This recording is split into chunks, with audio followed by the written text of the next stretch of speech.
Mwasuze mutya mwenna abali ku channel yaffe eyitibwa Kyayiti.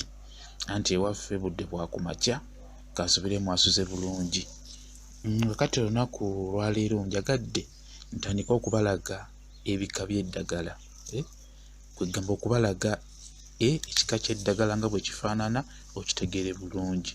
Kati ako koolabaako akaddo koolabaako kayitibwa namirembe.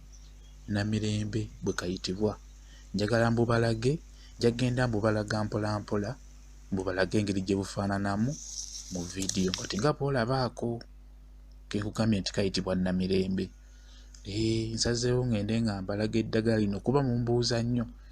Muwulira erinnya nga oli alyogedde ku YouTube okwo naye ng'obuzibu tomanyi bwe kafaanana.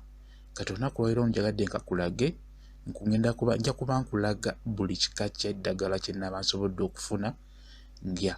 Kati ako kayitibwa namirembe. Namirembe oyo akula kumpi n'ekkubo, atera kumera kumpi n'ekkubo.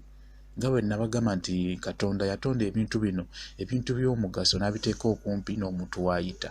Kati bimera nnyo, namirembe ono amera nnyo kumpi n'ekkubo eryo ery'ettaka nga bw'okitegeera. Kw'atera okumera ayitibwa namirembe nga bw'omulabe bw'atyo bw'afaanana. Mwetegereze bulungi, onaaba ogenze ng'oyiseeko mu ttale ojja kumulaba, ojja kuba omutegeera. Tuli ku channel yaffe eyitibwa Kyayiti, gyegatteko.